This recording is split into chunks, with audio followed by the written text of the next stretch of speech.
सभी प्यारे बच्चों को नमस्कार। तो इस वीडियो में क्लास 10th मैथ जो हमारे पास अग्रवाल का आंसर पेपर है, तो इसमें 2022 और सेट नंबर 6 हल करने वाले हैं। यदि आपने इससे पहले की वीडियो नहीं देखे हैं तो उन सभी वीडियो का लिंक इस वीडियो के डिस्क्रिप्शन बॉक्स में दे देंगे, तो वहां जाके आप देख सकते हो। और फिर भी आपको कोई वीडियो ना मिले तो कमेंट करके बोल देना है, तो उस वीडियो का लिंक आपके पास भेज देंगे। तो ज़्यादा ना समय लेते हुए वीडियो की शुरुआत करते हैं। और प्यारे बच्चों, यदि आपको वीडियो पसंद आए तो वीडियो को लाइक करने के साथ साथ यूट्यूब चैनल को सब्सक्राइब अवश्य कर लीजिए। हम आपके लिए इसी प्रकार की वीडियो लाते रहेंगे। तो प्रश्न नंबर पहला है, समीकरण 5x² माइनस 3x प्लस 2 बराबर 0 के मूलों का योगफल होगा, ये बताना है। चलिए समझिएगा। तो पहले प्रश्न नंबर है हमारा का। प्रश्न नंबर पहला, तो आपको यहाँ पे जो द्विघात समीकरण दे रखा है 5x² माइनस का 3x प्लस का 2 और बराबर 0। तो सबसे पहले आपको यहाँ पे छांटना ए बी सी के मान। तो ए बराबर आपको लिखना 5, बी बराबर -3 और सी बराबर 2। तो हमसे पूछा गया मूलों का योगफल। ठीक, तो आपको लिखना है मूलों का योगफल। तो मूलों का योगफल का सूत्र होता है -b/a। ये ठीक, मान लगा दीजिए। पहले -b का मान कितना है -3, a का मान 5, तो 5 लगा दीजिए। माइनस माइनस प्लस, तो आपका 3/5 निकल के आ जाएगा। ठीक, तो ये वाला कौन सा विकल्प मिलेगा, तो ए वाला सही हो जाएगा। अगर मूलों का योगफल पूछे तो आपको सूत्र ये लगा देना है। और यहाँ पर मूलों का गुणनफल पूछे, मूलों का गुणनफल तो होता है c/a। और c का मान कितना है, c का मान 2 है, a का मान 5 है। तो c यानी 2/5 हो जाएगा। ठीक है, मूलों का योगफल -b/a और मूलों का गुणनफल c/a। तो हमसे योगफल पूछा गया तो ये वाला सही हो जाएगा। अगर गुणनफल पूछे तो आपको ये कर देना है। प्रश्न नंबर 2 देखिएगा। देखिए, वीडियो को रोक के आराम से नोट कर लीजिए आप। प्रश्न नंबर 2, यहाँ पे लिखा हुआ 3 cot a बराबर 4। 3 cot a बराबर 4 है, तो sec a का मान कितना होगा। तो यहाँ पे आपको लिखना है 3 cot a बराबर 4। तो इस 3 का भाग लगाएंगे तो cot a बराबर हो जाएगा 4/3। तो आपने एक सूत्र देखा होगा, लाल बट्टे कक्का। ठीक, लाल बट्टे कक्का। तो प्यारे बच्चों, ये हमारा साइन होता है, ये कॉस होता है और ये टैन होता है। यहाँ पर कॉसिक होता है और ये सेक होता है और ये कॉट होता है। तो यहाँ पे क्या कॉट लिखा हुआ है, तो कॉट होता है आधार बटा लंब। आधार बटा लंब। ठीक है, तो इसमें कर्ण ज्ञात करना है। तो कर्ण का वर्ग, आधार का वर्ग प्लस लंब का वर्ग, ये हमारी पाइथागोरस प्रमेय है। 4 का वर्ग, इधर 3 का वर्ग, 16 और 9 25 हो जाएगा हमारा। तो कर्ण का वर्ग बराबर 5 का वर्ग, घात से घात कट जाएगी। तो यहाँ पे जो कर्ण बराबर निकलेगा 5 निकलेगा। तो हमसे पूछा गया है सेक ए का मान। सेक ए, सेक क्या होता है हमारा, सेक होता है कर्ण बटा आधार। तो कर्ण बटा आधार, तो इसमें कर्ण कितना है 5 है, आधार कितना 4 है। ठीक, तो 5/4 इसका आंसर हो गया। अब इसके बाद अगला प्रश्न देखिएगा आप लोग। प्रश्न नंबर 3। प्रश्न नंबर 3 है x माइनस वाई बराबर 2 और x प्लस वाई बराबर 2। ठीक, तो यहाँ पे x और y का मान ज्ञात करना है। तो x माइनस वाई बराबर 2 और x प्लस वाई बराबर 2। ठीक है, यहाँ पर x और y के मान ज्ञात करने हैं। तो ऐसे लकीर करनी है, y से y काट दो, x 2x बराबर ये 4 हो जाएगा और 2 1 2, 2 2 4। तो x बराबर 2 और इसको कर लो समीकरण नंबर 1 और इसको कर लो समीकरण नंबर 2। ठीक है, तो यहाँ पे x का मान 2 निकला, चाहे 1 में लगाओ चाहे 2 में लगा दो। 1 में 2 में रखने पर तो जो x बराबर 2 निकला है 2 में लगा दो। यहाँ पे आपको x की जगह 2 लगा देना है। 2 प्लस y बराबर 2, इस 2 को उधर भेजो तो माइनस का हो जाएगा ये। तो y बराबर 2 -2, इससे ये कट जाएगा तो y बराबर 0। तो बेटा x का मान निकला 2 और y का मान निकला 0। ये देख लो कहाँ पर विकल्प है, वहीं पे टिक लगा दो आप। x बराबर 2, y बराबर 0, तो इसका बी वाला सही हो जाएगा। अगला प्रश्न देखिएगा नंबर 4। नंबर 4 है हमारा 1 से 9 तक, 1 से 9 तक की प्राकृतिक संख्याओं का माध्य होगा। चलिए समझिएगा। तो प्रश्न नंबर 4, 1 से 9 तक पहले प्राकृतिक संख्याएं लिखनी है। तो यहाँ पर 1 2 3 4 5 6 7 8 9 इनका माध्य होगा। ठीक है, तो माध्य बराबर, जब ये संख्याएं क्रमागत हो यानी संख्याओं के बीच में प्रत्येक स्थान पर समान अंतर हो, तो आपको क्या करना है, पहली संख्या अंतिम संख्या जोड़ देना है। पहली संख्या अंतिम संख्या और बटा 2 लगाना है, तो आपका हो जाएगा 10/2, 2 एकम 2, 2 पंजे 10, तो आंसर बेटा आ गया 5। ठीक है, जब संख्याओं के बीच में समान अंतर हो, ठीक है, तो पहली संख्या अंतिम संख्या बटा 2 कर देना है। तो 5 कहाँ पर है, तो इसका बी वाला सही हो जाएगा।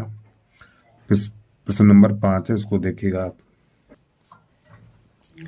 प्रश्न नंबर 5 है, यदि किसी बारंबारता बंटन का माध्य, देखो माध्य दे रखा है 20.5 और माध्यिका है 20, तो इसका बहुलक कितना होगा।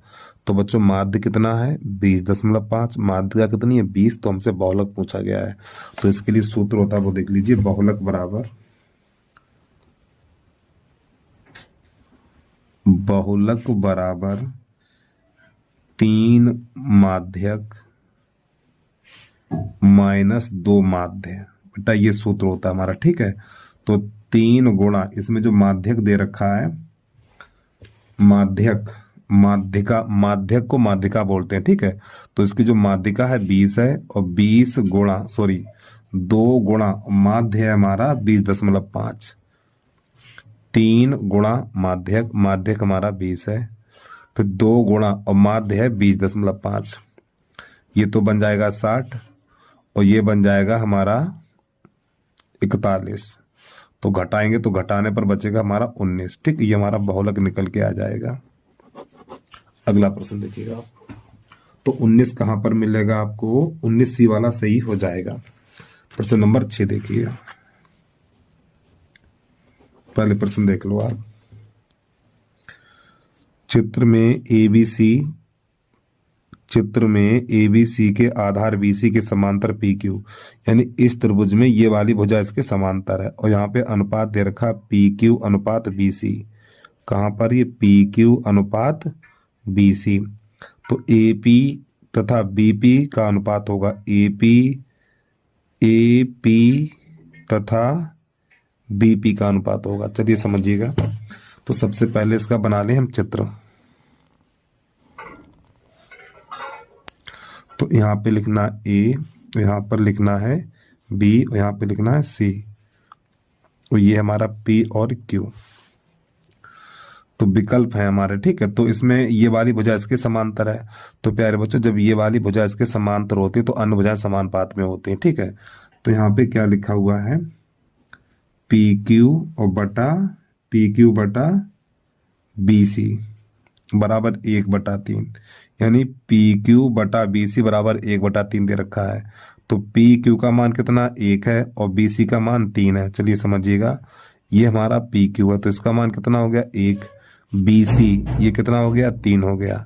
तो हमसे पूछा गया है ए पी बटा पी बी पूछा गया है, ए पी बटा पी बी पूछा गया। अब समझिए मेरी बात को ध्यान से बच्चों, ये वाली भुजा कितनी 1 है तो ये कितनी हो गई 1 हो गई।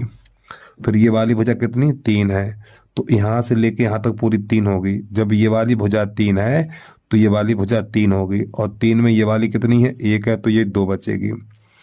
तो ए पी का मान 1 और पी बी का मान 2, तो 1/2 इसका आंसर आ जाएगा। ठीक है, तो कहाँ पर विकल्प है ये, इसका सी वाला सही हो जाएगा। और प्रश्न नंबर 6 के बाद प्रश्न नंबर 7 देखिए आप।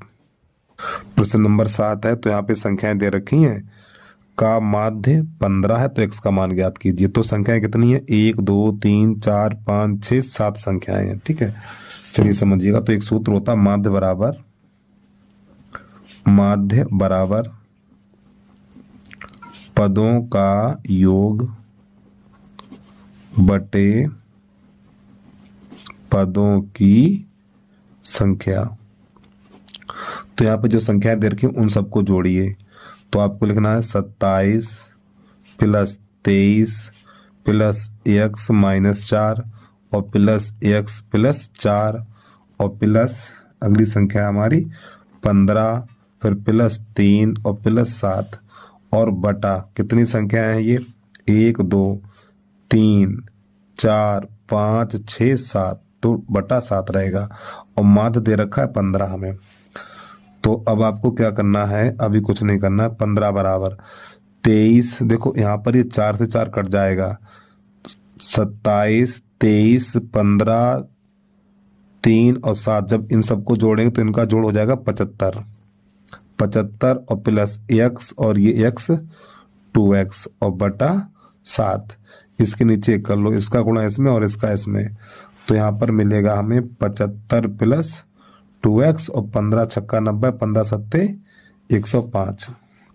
इस 75 को ले जाओ उधर, तो 2x बराबर हो जाएगा हमारा 105 माइनस 75 और 2x बराबर बचेगा यहाँ पर 30। तो 2 एकन 2, ये 15 हो जाएगा। तो x का मान जो निकलेगा 15, यही हमारे प्रश्न का आंसर हो जाएगा। तो ये विकल्प कहाँ पर मिलेगा हमें, तो ये वाला जो विकल्प हो जाएगा हमारा, ये वाला सही हो जाएगा। तो आप ए पे टिक लगा लीजिए। 8 नंबर देखिए, प्रश्न नंबर 8 है, एक मीनार की ऊंचाई 20 मीटर है जबकि जमीन पर बनने वाली इसकी छाया की लंबाई 20 मीटर √3 है, तो सूर्य का उन्नयन कोण ज्ञात कीजिए। चलिए समझिएगा। तो प्यारे बच्चों, ये हमारी एक मीनार है और ये मीनार की छाया है। तो जो मीनार की ऊंचाई है 20 मीटर है और इसकी छाया है 20 √3 मीटर, ठीक। और ये हमारा उन्नयन कोण, इसको मानेंगे थीटा, ए बी और ये सी। तो आपको tan लगा देना है, tan थीटा, tan होता है लंब बटा आधार। तो लंब कितना हो जाएगा 20 और आधार हो जाएगा 20 √3, तो 20 बटा 20 √3, तो 20 से 20 कट जाएगा, तो tan थीटा बराबर 1 बटा √3 बचेगा, ठीक। चाहो तो आप यहाँ पे 1 लिख सकते हो। तो यहाँ पे tan है, तो tan में ही देखिए 1 बटा √3 किसका है, तो tan थीटा बराबर हो जाएगा tan 30 हो जाएगा, ठीक। ये tan से tan चला जाए, काटेंगे नहीं आप, tan से tan चला जाएगा तो थीटा बराबर 30 अंश निकलेगा, ठीक। और यही हमारे प्रश्न का आंसर हो जाएगा। चलिए प्रश्न नंबर 9 है, इसको देखिएगा। तो प्रश्न नंबर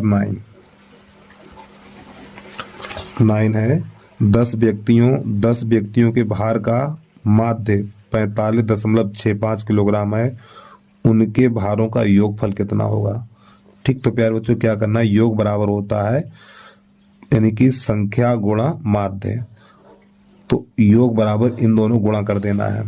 तो यहाँ पर लिख देना योग बराबर 10 गुणा 45.65।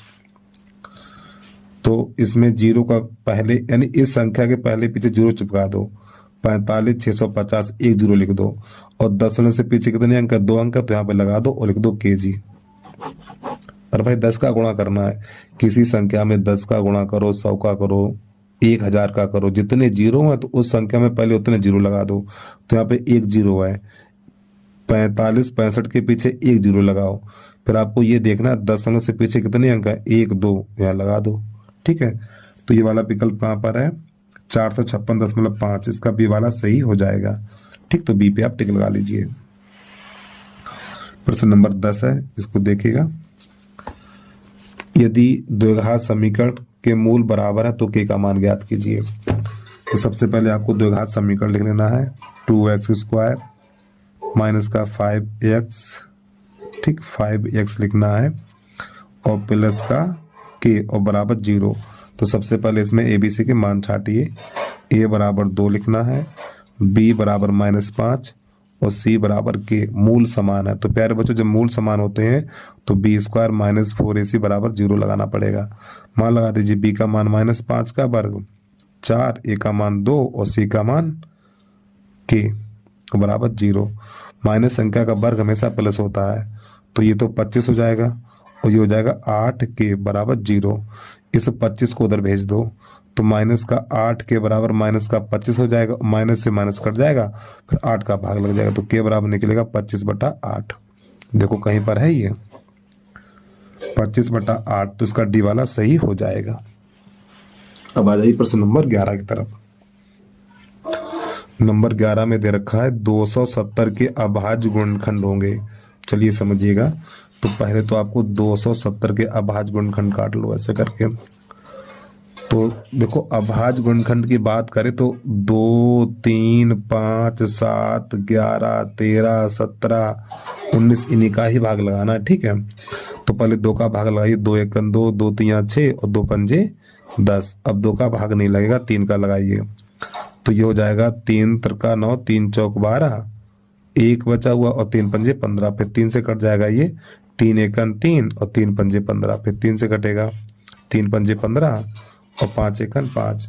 तो आपको लिखना है 720 बराबर, पहले 2 लिख लो, सॉरी 220 है, अरे यार 270 है, 270।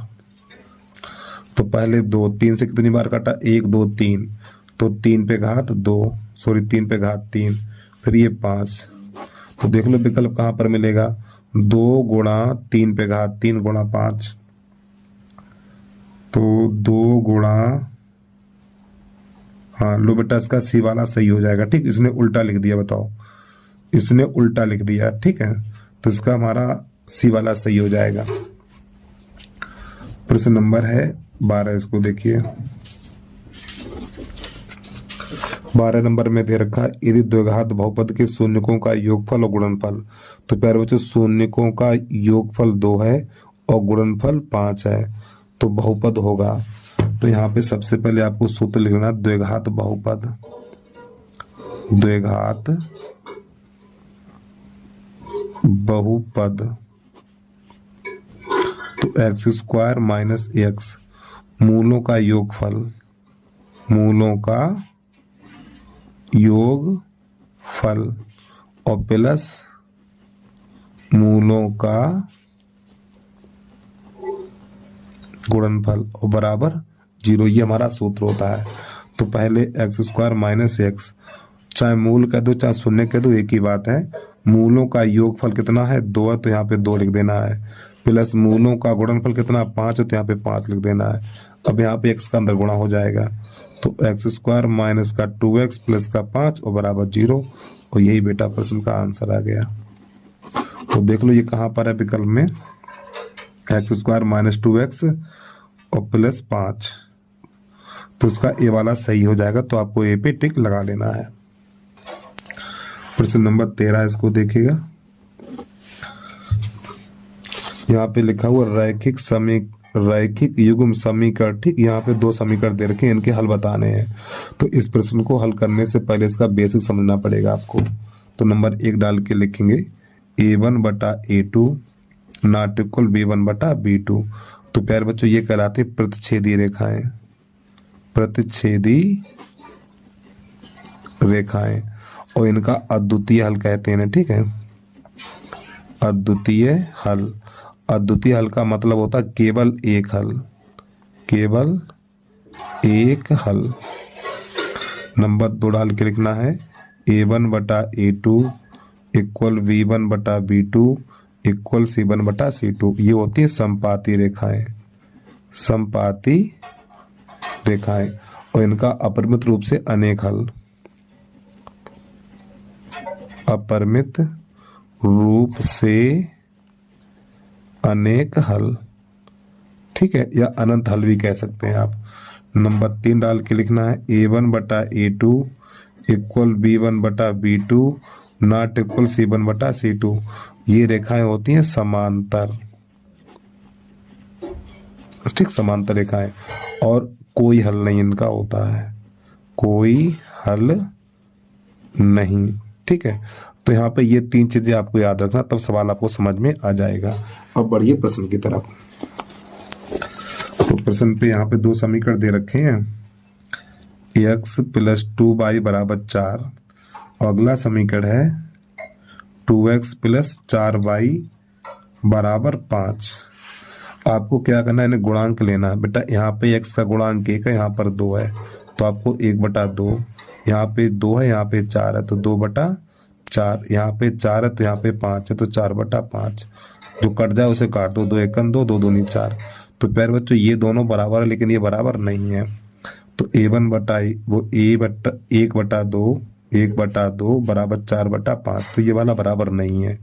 ठीक, लास्ट वाला बराबर नहीं है। तो a1 बटा a2 इक्वल b1 बटा b2 नॉट इक्वल c1 बटा c2 वाला ठीक नियम लग जाएगा हमारा। तो ये क्या होती है, संपाती, ये समांतर रेखाएं होती हैं, और समांतर रेखाओं के साथ साथ कोई हल नहीं है। ठीक, तो इसके सामने लिख देना है कोई हल नहीं है।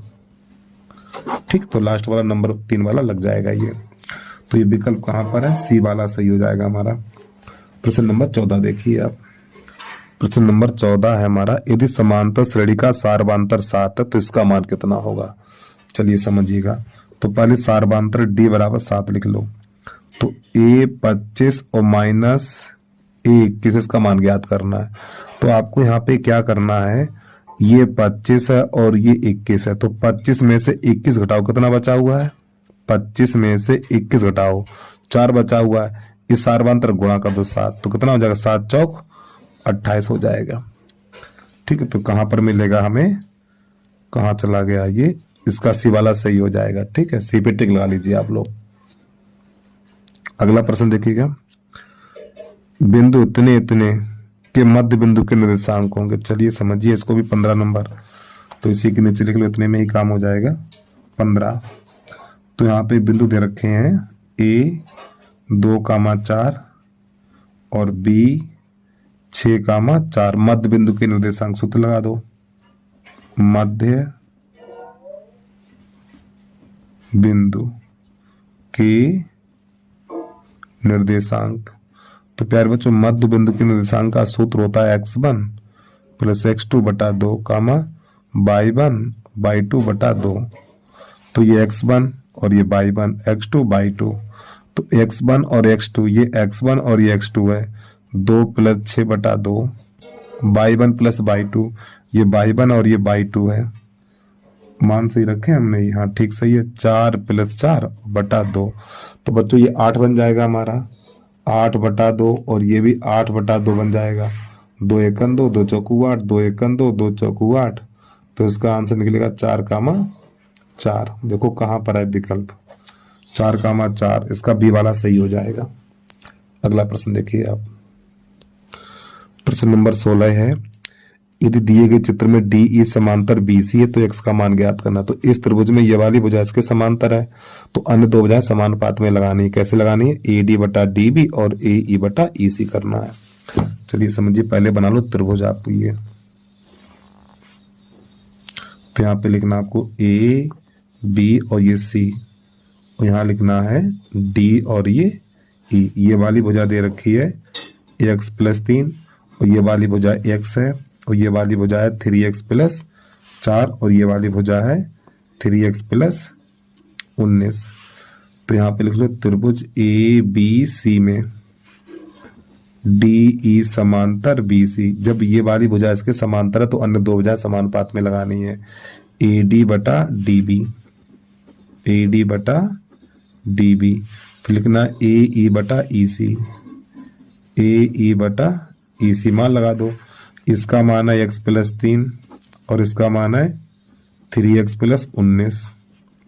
इसका मान है x और इसका मान है 3x + 4। गुणा करिए, इसका गुणा इसमें, इसका इसमें। तो पहले x का कर लो, तो जब इसका इसमें गुणा करेंगे तो यहाँ पर मिलेगा 3x² और प्लस का 19x। अब यहाँ पर इन दोनों गुणा करेंगे, तो पहले x का गुणा इन दोनों में करो। तो x का इन दोनों में करेंगे तो आपका हो जाएगा 3x² और प्लस का 4x हो जाएगा। अब इस 3 का गुणा इन दोनों में करेंगे, तो जब 3 का गुणा इन दोनों में करेंगे तो 9x प्लस का 12 हो जाएगा, और इससे ये कट जाएगा हमारा। तो 19x बराबर 9 × 4 13x हो जाएगा, और प्लस का 12, इस 13x को दल लाओ, तो 9x माइनस का 13x बराबर 12। तो यहाँ पर बचेगा 6x, तो 6x बराबर 12, तो 6 × 1 = 6, 6 × 2 = 12, x बराबर 2। यहाँ पे सेंटीमीटर है कि नहीं है, कुछ नहीं, तो यही छोड़ दो। ठीक है, 2 का आंसर डी वाला सही हो जाएगा। अगला प्रश्न देखिएगा 17 नंबर।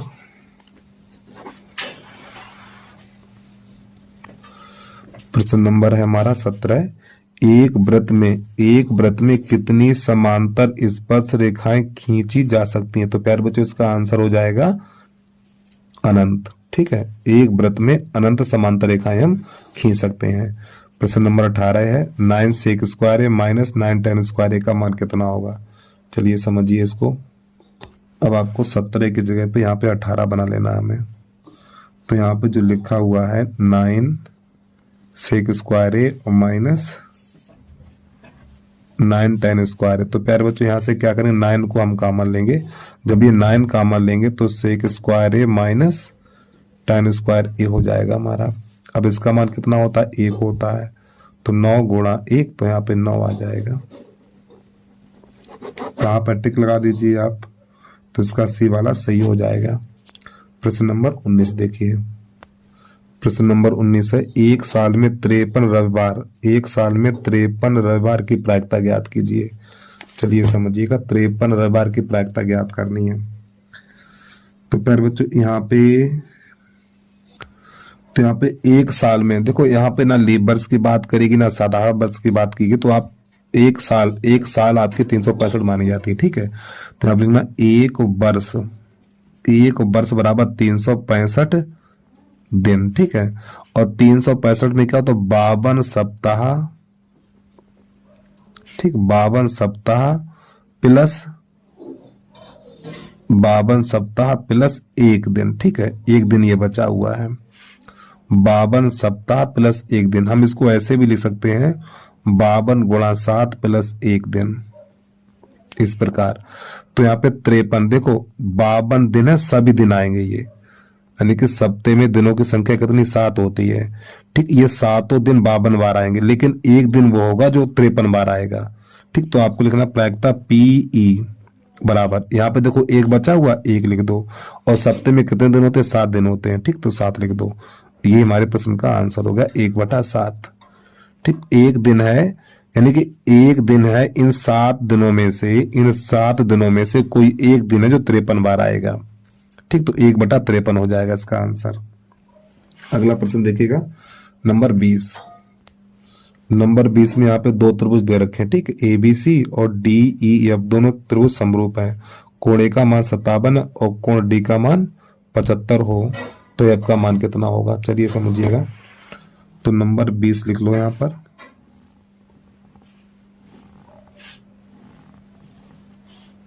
तो आपने 2 त्रिभुज बना लिए हैं, इसका नाम लिखना AB और ये C। इसका नाम ऊपर से लिखा तो इसका भी नाम ऊपर से ही लिखना है, DE और ये F। तो इसमें A कोण है 57 और D है ये 75। ठीक, ये 57 और ये 75 है, तो कोण F का मान कितना होगा ये बताना है।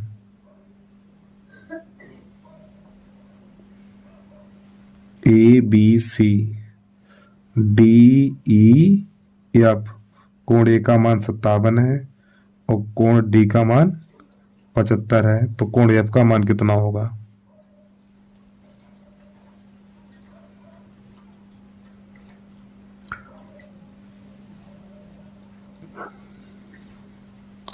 तो एक काम करिए ना, देखो यहाँ पे इन दोनों को जोड़ दीजिए, इन दोनों को जोड़ो और 180 से घटा दो, बात खत्म। इन दोनों को जोड़ो और 180 से घटा दो, 57 प्लस 75, यह बराबर मिल जाएगा आपका। तो 180 माइनस इन दोनों को जोड़ेंगे 7 5 12, ये 13 हो जाएगा। तो 10 में से जाएगा 2, 8 बचेगा। अब यहाँ पे रह गया 7 और 7 में से 3 जाएगा 4, तो कोण F बराबर 48। कहाँ पे दिया हुआ 48 है कहीं, तो इसका ए वाला सही हो जाएगा। खंड वा और प्रश्न नंबर पहले का 2 घनों जिनमें से प्रत्येक आयतन 64 घन सेंटीमीटर है के संलग्न फलकों को मिलाकर एक घनाभ बनाया जाता है। इससे प्राप्त घनाभ का पृष्ठीय क्षेत्रफल ज्ञात कीजिए। चलिए समझिएगा। तो सबसे पहले आपको यहाँ पे 2 घन बना लेने हैं। घन क्या होता है, जो लूडो वाली गोटी देखिए वही हमारा घन होता है। ठीक, इसमें 12 किनारे होते हैं और 8 शीर्ष होते हैं और 6 सतह होती हैं। ठीक, एक घन ये बन गया हमारा। ठीक, और एक घन, ये दोनों घन आपस में समान है, ये बिल्कुल एक जैसे हैं। ठीक है, तो यहाँ पे लिखना चाहो लिख लो किनारे, किनारे या बोल सकते हो कोर। ठीक, 12 होते हैं, घन में किनारों की संख्या 12। शीर्ष, शीर्ष या बोल सकते हो कोने, 8 होते हैं, ये हमारे कोने होते हैं, 1 2 3 4। ठीक, 8 कोने होते हैं। फिर इसके बाद सतह, सतह या फिर फलक भी लिख सकते हो, ये फलक होती है। ठीक है, 1 2 3 6 सतह होती हैं। तो ये विकल्प में पूछ देता है, ध्यान रखिएगा आप लोग। तो ये दोनों हमारे घन है, तो इसका भी आयतन 64 घन सेंटीमीटर और इसका भी आयतन 64 घन सेंटीमीटर है। तो इसकी भुजा ए है और इसकी भुजा ए है। यहाँ पर दोनों, ये दोनों घन समान है, इसलिए इसकी भुजा ए और इसकी भुजा ए। अब यहाँ पे घन का आयतन, घन का आयतन बराबर दे रखा है 64 और घन का आयतन है, तो घन का आयतन है भुजा की। तो यहाँ पे ए मान लो, तो ए पे घात 3 और 64 को लिखा जाएगा 4 पे घात 3, घात से घात कट जाएगी, तो ए बराबर निकलेगा 4 सेंटीमीटर। तो यहाँ पे जो घन की भुजा निकली वो 4 सेंटीमीटर निकल के आ गई। अब प्रश्न ये कह रहा है इन दोनों घनों को आपस में मिलाया गया। जब इन दोनों घनों को आपस में मिलाया गया तो एक घनाभ बन गया। क्या बन गया? घनाभ। जब इन दोनों घनों को आपस में मिलाया जाएगा तो इनकी लंबाइयां बढ़ेंगी, चौड़ाई और ऊंचाई में कोई परिवर्तन नहीं होगा। तो बेटा ये वाली भुजा कितनी है? 4 है, ये वाली कितनी है? 4 है, तो लंबाइयां बढ़ गई। ठीक है, इसकी लंबाई बढ़ गई, तो ये हो गया हमारा घनाभ। तो आपको लिखना एल बराबर 8 सेंटीमीटर और एच बराबर 4 सेंटीमीटर और चौड़ाई बराबर भी 4 सेंटीमीटर। अब आपको निकालना घनाभ का पृष्ठीय क्षेत्रफल। घनाभ का पृष्ठीय क्षेत्रफल बराबर 2LB BH और HL। सूत्र याद कर लीजिए, सवाल लगाना सीख जाओगे आप। 2 L का मान है 8, B का मान है 4, फिर B का मान है 4 और H का मान 4 प्लस H का मान 4 और L का मान 8। काम करिए यहाँ पर 8 चौक 32, 4 चौक 16 और 8 चौक 32। तो जब हम इन सबको जोड़ेंगे ये हो जाएगा हमारा 32 32 64, 64 में 16 जोड़ेंगे तो 80 हो जाएगा। तो 8 दूनी 16, 160 वर्ग सेंटीमीटर। ठीक, तो ये हमारे प्रश्न का हल हो गया। अब इसके बाद अगला प्रश्न देखिएगा आप। पहले का और उसका अथवा, तो यहाँ पे टेबल दे रखी, इसका मात्रका ज्ञात करनी है हमें। चलिए समझिएगा। तो सबसे पहले टेबल बनाने ही है हम। अब आपको यहाँ पे अगला कॉलम बनाना, बारंबारता 7, फिर 12 और ये 18 और ये 15, 10 और ये 3। और अगला कॉलम बनाना संचयी बारंबारता का। तो यहाँ पे आपको लिख लेना है संचयी बारंबारता। तो संचयी बारंबारता किस प्रकार बनाएंगे? तो पहले 7 लिख लो, ये 7 में 12 को जोड़ो, ठीक 19 हो जाएगा हमारा। 19 में 18 को जोड़ेंगे तो हो जाएगा हमारा 37 और 37 में 15 को जोड़ेंगे तो हो जाएगा 52 और 52 में 10 को जोड़ेंगे तो हो जाएगा 62 और 62 में 3 को जोड़ेंगे तो हो जाएगा 65। और ये वाला मान होता हमारा n का। तो आपको यहाँ पे परिलखित कर लेनी है और n बराबर हो जाएगा हमारा 65। अब आपको यहाँ पे लिखना है n/2। तो n का मान 65/2। तो इसका से भाग लगाएंगे तो हमें मिलेगा 2 3 6, 2 2 4 0.5। अब आपको ये देखना है संचयी बारंबारता में ऊपर से 32.5 किसमें से घटा सकते हैं। तो देखो 32.5 7 से नहीं घटेगा, 19 से नहीं घटेगा, इससे 37 से घट जाएगा, यानी 37 में से 19.5 घटा सकते हैं। तो इसके सामने वाला हो जाएगा F और यहाँ पे हो जाएगा L। ठीक, L बराबर 20 हो जाएगा और F बराबर 18 हो जाएगा और इससे ऊपर ही हो जाएगा हमारा CF। अब यहाँ पे हमें लगा देना सूत्र माध्यक का। तो नई लाइन से लिखना है आपको माध्यक बराबर L प्लस N बटा 2 माइनस CF और ये F इंटू एच। और एच कहाँ से आएगा बच्चों? आप देखो इसमें कितने कितने का अंतर है, 10 का अंतर है, तो यहीं पे लिख दो एच बराबर 10। मान लगा दीजिए। एल का मान 20 और प्लस एन बटा 2 का मान है 32.5 और सी एफ का मान है 19, तो यहाँ पे 19 लगा दीजिए। ये वाला सी एफ रखा है हमारा। और एफ का मान कितना है 18, तो यहाँ पे 18 और एच का मान 10 है, तो आपको यहाँ पे 10 लगा देना है। हल करिए ये 20 प्लस, तो यहाँ पर घटाएंगे तो ये तो 10.5 बचेगा हमारा। 12 में से 9 जाएगा 3, 13.5 बचेगा इधर और बटा 18। फिर आपको यहाँ पे लिख देना है ये 10। ठीक है, तो ये हो जाएगा 20 प्लस इसका इसमें गुणा कर दो तो हो जाएगा 135 हो जाएगा हमारा। ठीक है, और बटा 18। अब ये 3 से कटेगा, हाँ 3 से कट जाएगा, 3 से काट दो इसको। 9 से भी कट जाएगा, 9 दूनी 18 और 9 एक का 9, 4 बचा, 9 पन्ना 45, तो यहाँ पे निकलेगा 20 प्लस और 2 का भाग 15 में लगाएंगे 7.5 निकलेगा। और जब इसको हम जोड़ेंगे तो जोड़ने पे प्राप्त होगा हमें 27.5। और बेटा ये हमारे प्रश्न का आंसर आ गया। ठीक है, तो उम्मीद है आपको समझ में आ गया होगा। अब इसके बाद अगला प्रश्न देखिएगा आप। प्रश्न नंबर है पहले का खा। समीकरण x² माइनस 7x प्लस 12 बराबर 0 के मूलों के व्युत्क्रमों का योगफल ज्ञात कीजिए। चलिए समझिएगा इसको।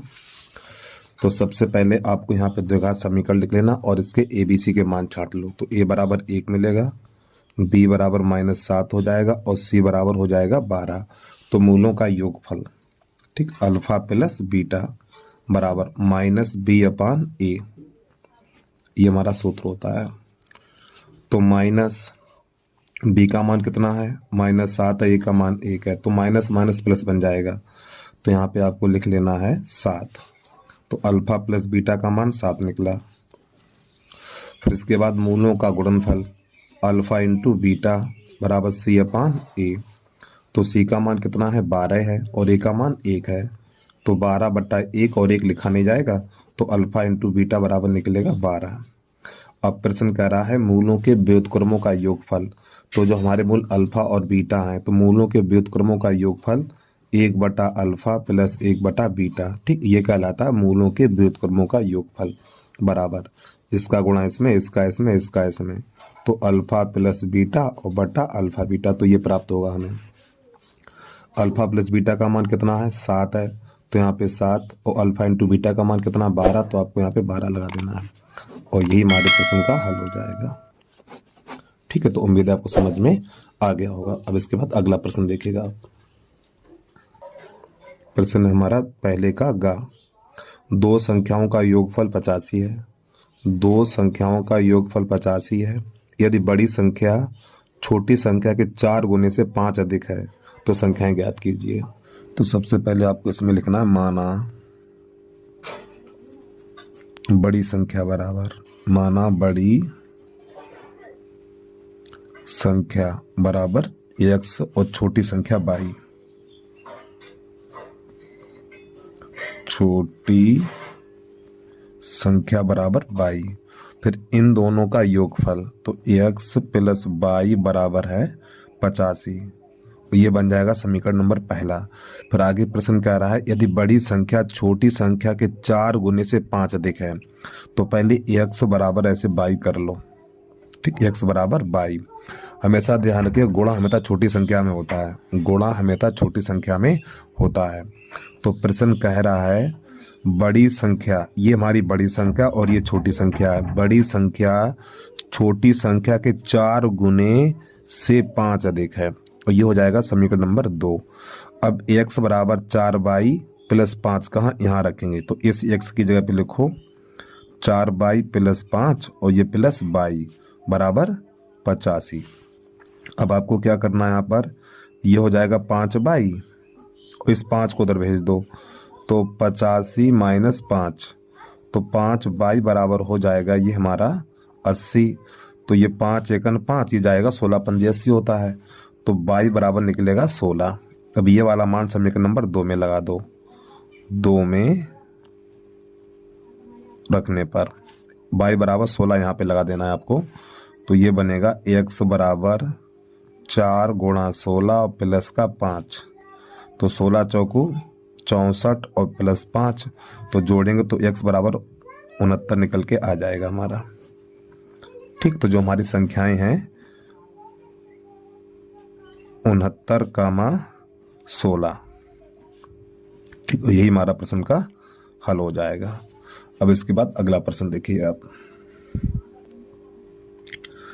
पहले का घ है के का मान ज्ञात कीजिए जिसके लिए समीकरण एक ये दे रखा और एक दे रखा। ठीक है, का अद्वितीय हल है। तो अद्वितीय हल का मतलब होता है केवल एक हल। तो सबसे पहले आपको यहाँ पे समीकरण लिख लेने हैं। 2x प्लस के बाई बराबर 1। अगला समीकरण है हमारा 3x माइनस 5y और बराबर 7। इनका अद्वितीय हल। तो अद्वितीय हल की जो कंडीशन होती है a1 बटा a2 नॉट इक्वल b1 बटा b2, और ये रेखाएं हमारी प्रच्छेदी होती हैं। ठीक है, तो इनके गुणांक लिखने, एक ये लिखना एक ये, तो आपको लिखना है 2/3 नॉट इक्वल, फिर लिखना k बटा -10, k बटा -10। अब इसको हल करिए आप, तो इसका गुणा इसमें और इसका इसमें, तो आपका हो जाएगा 3k नॉट इक्वल -10 और 3 का भाग लग जाएगा, तो k बराबर निकलेगा -10/3। ठीक, और यही हमारा आंसर आ जाएगा। ठीक है, इतना ही छोड़ देना आपको। अब इसके बाद अगला प्रश्न देखिएगा, इसका 5वां, पहले का 5वां। यहाँ पे लिखा हुआ है एक शंकु के आधार की त्रिज्या 3.5 सेंटीमीटर तथा ऊंचाई 12 सेंटीमीटर, शंकु की तिर्यक ऊंचाई तथा आयतन ज्ञात कीजिए। तो यहाँ पर त्रिज्या 3.5, जो आर का मान दे रखा है 3.5, इसका दशमलव हटाओ तो आर बराबर हो जाएगा 35/10। अब यहाँ पे ये 5 से काट दो, 5 दूनी 10, 5 सत्ते 35, तो आर बराबर निकलेगा 7/2 सेंटीमीटर। और जो इसकी ऊंचाई है एच बराबर 12 सेंटीमीटर दे रखी है, तो इसकी हमें निकालनी है तिरछी ऊंचाई एल बराबर √एच का वर्ग और प्लस आर का वर्ग। मान लगा दीजिए यहाँ पर। तो ऊंचाई कितनी है 12 का वर्ग, आर कितना है 7/2 का वर्ग, तो ये हो जाएगा हमारा 144 और प्लस 49/2। तो इसका इसमें गुणा करेंगे, तो जब इसका इसमें गुणा करेंगे तो हो जाएगा ये हमारा 2 दूनी 4 हो जाएगा। ठीक है, 7 सत्ते 49, 2 दूनी 4 हो जाएगा। जब इसका इसमें गुणा करेंगे तो 576 और प्लस 49 और बटा 4। जब इन दोनों को जोड़ेंगे तो ये बनेगा L बराबर 625/4। ठीक, तो नई लाइन से लिख देना L बराबर 625 को 25 लिखा जाएगा और 4 को 2 लिखा जाएगा, तो L बराबर निकलेगा हमारा 12.5 सेंटीमीटर। एक तो आंसर इसका ये निकल के आ गया। अब आपको निकालना है शंकु का आयतन। ठीक है, इतना नोट कर लीजिए पहले आप, और शंकु का आयतन देखिएगा। तो आपको यहाँ पे लिख देना है शंकु का आयतन। तो शंकु का आयतन 1/3 पाई आर स्क्वायर एच। मान लगा दीजिए 1/3 और पाई का मान लगाना 22/7। ठीक, 22/7 और आर का मान कितना है, आर का मान 7/2 और गुणा 7/2 और एच का मान 12 है, तो यहाँ पे 12 लगा दीजिए। तो बच्चों ये 7 से 7 ये कट जाएगा हमारा, और 22 सत्ते 154 और 2 दूनी 4, 4 3 12 और गुणा 12, ये 12 से 12 कट जाएगा, तो 154 घन सेंटीमीटर निकल के आ जाएगा, और यही हो जाएगा प्रश्न का आंसर हमारा। ठीक, इसके बाद अगला प्रश्न देखिएगा आप। प्रश्न नंबर है हमारा पहले का 4 चम्मच। इसको देखिए, इसमें दे रखा है बिंदु ए के निर्देशांक ज्ञात कीजिए जहां ए बी वृत्त का व्यास है जिसका केंद्र 2, -3 है, तो बी के निर्देशांक 1, 4 है। तो सबसे पहले आपको बनाना एक वृत्त। तो बच्चों ये हमारा एक वृत्त है और ये वृत्त का केंद्र है और ये वृत्त का व्यास है। तो यहाँ पे करेंगे हम ए और यहाँ पर करेंगे बी। तो केंद्र के निर्देशांक दे रखे हैं कामा -3 और बी के निर्देशांक हैं 1 कामा 4। तो ए के निर्देशांक ज्ञात करने, तो ए के निर्देशांक कर लेंगे x कामा y। अब आपको क्या करना है, यहाँ पर यहाँ कर लो O, तो लिखना है ए बी का मध्य बिंदु O के निर्देशांक, ए बी का मध्य बिंदु O के निर्देशांक बराबर, तो मध्य बिंदु का निर्देशांक होता है x1 प्लस x2 बटा 2 कामा y1 प्लस y2 बटा 2। अब यहाँ पे हमने ए बी लिखा, तो ए के निर्देशांक है x कामा y तथा बी के निर्देशांक है 1 कामा 4। तो x1 की जगह पे x और x2 की जगह पे 1, y1 की जगह पे y और y2 की जगह पे 4, यहाँ पे मान लगा दीजिए। तो यहाँ पे हो जाएगा x प्लस 1 बटा 2 कामा y प्लस 4 बटा 2। और प्यारे बच्चों यहाँ पे क्या लिखा हुआ, O के निर्देशांक, तो O के निर्देशांक कितने हैं 2 कामा -3, तो यहाँ पे लिख देना 2 कामा -3।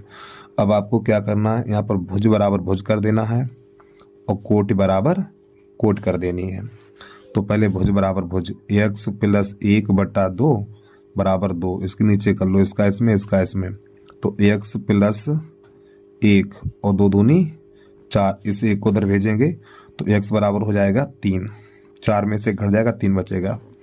अब यहाँ पे कोट बराबर कोट करनी है, y प्लस 4 बटा 2 बराबर माइनस का 6, इसके नीचे कर लो, इसका इसमें इसका इसमें, तो y प्लस 4 बराबर माइनस का 12 हो जाएगा और इस 4 को उधर भेजेंगे तो y बराबर हो जाएगा माइनस का 12 माइनस का 4 हो जाएगा ये, तो y बराबर निकलेगा माइनस का 16।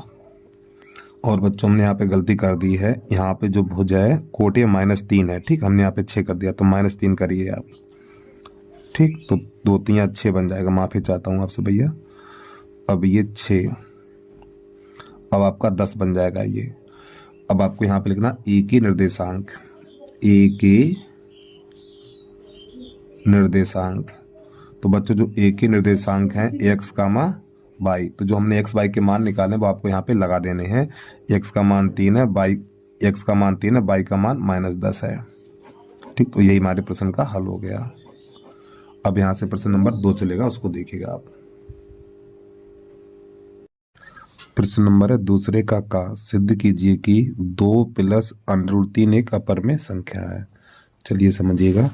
तो सबसे पहले आपको यहाँ पे लिख लेना है, माना 2 प्लस √3 एक परिमेय संख्या है, परिमेय संख्या है। बच्चों जब ये परिमेय संख्या है तो परिमेय संख्या को p बटा q के रूप में लिखा जाता है। 2 प्लस √3 बराबर p बटा q। इसके आगे लिख लेना है आपको, जहां p तथा q सह अभाज्य पूर्णांक है और कामा लगा के q नॉट इक्वल 0, ठीक है। अब क्या करना, इस 2 को भेज दो इधर, तो √3 बराबर p बटा q। अब ये 2 उधर जाएगा तो माइनस का हो जाएगा, तो √3 बराबर हो जाएगा, इसका इसमें गुणा करेंगे तो p माइनस 2q बटा p, ठीक। अब इसकी आपको हिंदी लिखनी है यहाँ पर, ये हमारी परिमेय संख्या है, तो p माइनस 2q बटा p एक परिमेय संख्या है। बच्चों जब ये परिमेय संख्या तो हमारी ये भी परिमेय संख्या है, अतः √3 भी एक परिमेय संख्या है। नई लाइन से लिखना है, लेकिन विरोधाभास के कारण √3 एक अपरिमेय संख्या है। इसलिए 2 प्लस √3 एक अपरिमेय संख्या है। इस वाले प्रश्न में आपको इतना कर देना है, ठीक है। अब इसके बाद अगला प्रश्न देखिएगा, दूसरे का खा। वीडियो को रोक के आराम से नोट कर लीजिए आप लोग।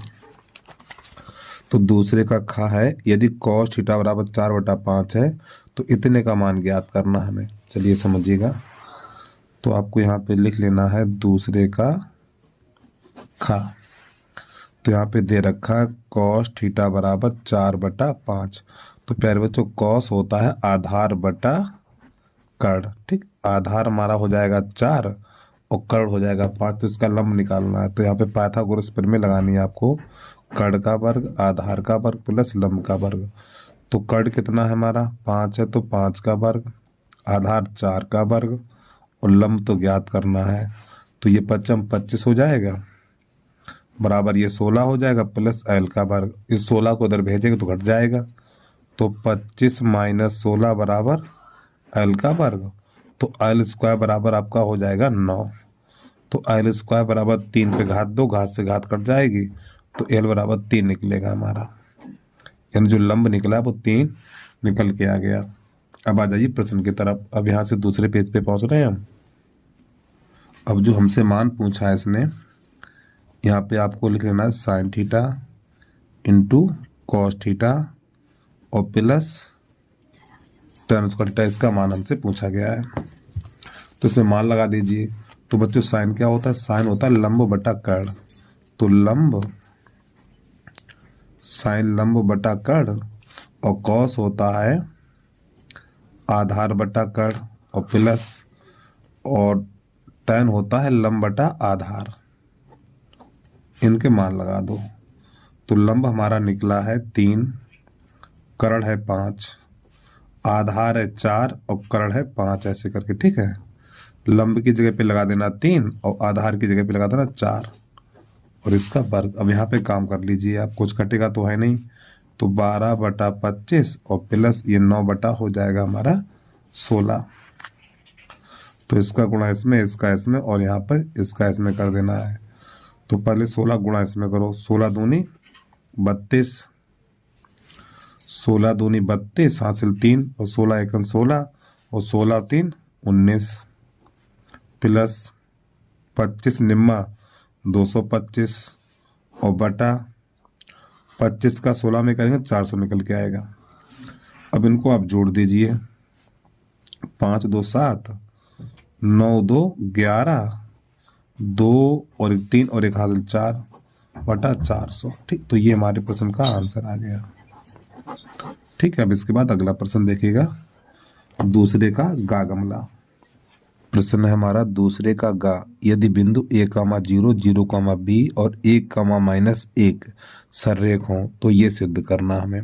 चलिए समझिएगा। तो सबसे पहले हमें लिख लेने तीनों बिंदु। तो a, 0, अगला बिंदु है हमारा 0, b तथा 1, -1। अब आपको लिखना सररेख होने का प्रतिबंध। सररेख होने का प्रतिबंध। सररेख होने का प्रतिबंध का सूत्र होता है x1 plus x2 plus x3 और बराबर 0, y minus y, y minus y और y माइनस y। अब आपको यहाँ पे लिखना है 23, 31 और ये 12। तो ये वाला मान x1 का, y1 का, x2 का, y2 का, x3 का और ये y3 का। तो ये वाले मान आपको यहाँ पे लगा देने हैं। तो x1 का मान a, तो a लगा दो। y2 का मान है b और y3 का मान -1 तो प्लस का 1 बन जाएगा। और x2 का मान 0 है। तो जब आप यहाँ पे 0 लगाओगे तो कोष्टक के अंदर वाली संख्या सब 0 ही हो जाएंगे, ठीक है। x3 का मान 1, y1 का मान 0 और y2 का मान है b, तो यहाँ पे b लगा देना और बराबर 0। इसका अंदर गुणा करो तो हो जाएगा ab और प्लस ए, इस एक का अंदर गुणा करेंगे तो माइनस का बी बराबर 0 हो जाएगा। अब आपको क्या करना है, इन दोनों संख्याओं को उधर भेज दो तो इन दोनों के चिन्ह बदल जाएंगे। तो आपका ये हो जाएगा ए बी बराबर, ये हो जाएगा, ये माइनस से प्लस हो जाएगा तो बी माइनस ए, ये माइनस है तो प्लस हो जाएगा और ये प्लस है तो माइनस हो जाएगा। अब आपको लिख देना है दोनों पक्षों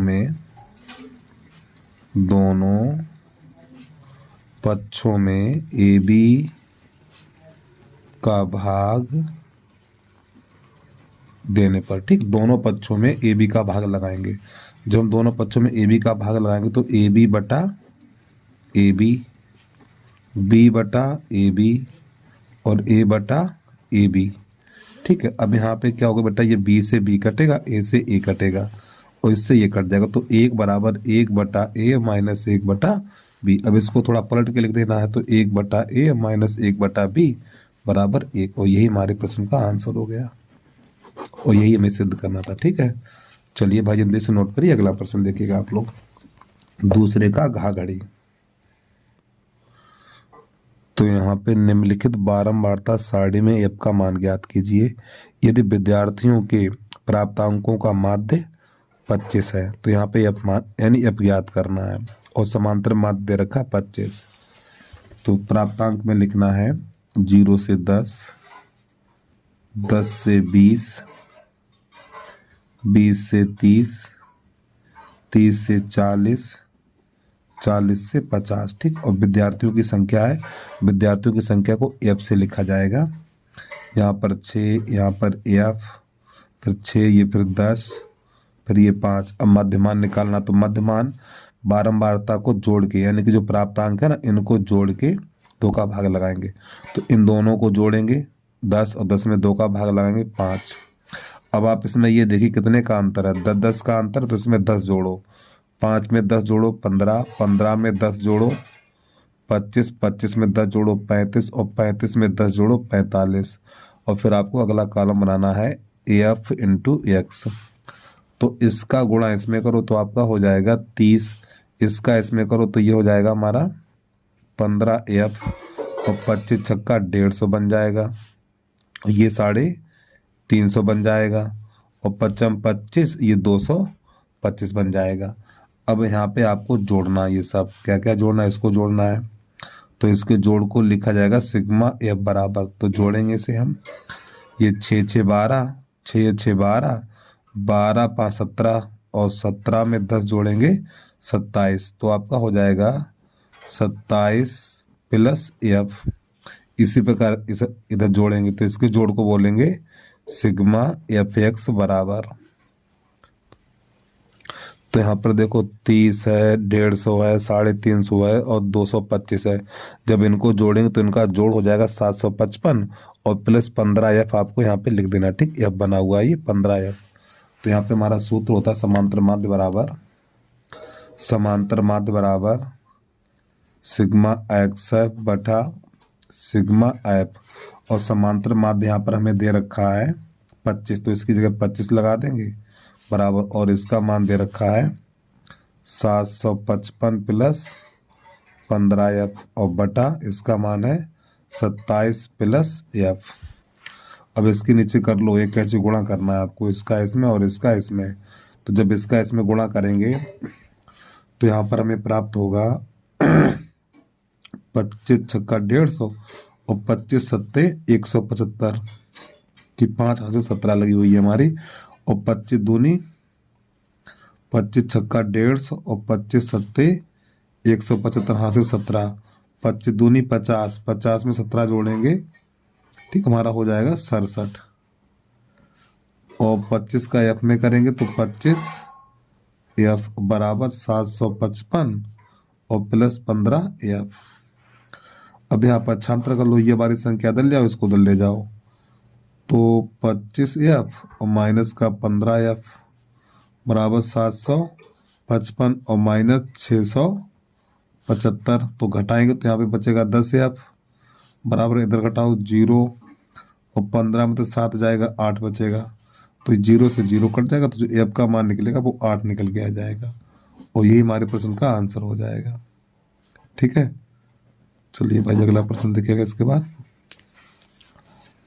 प्रश्न नंबर है हमारा दूसरे का 5वां।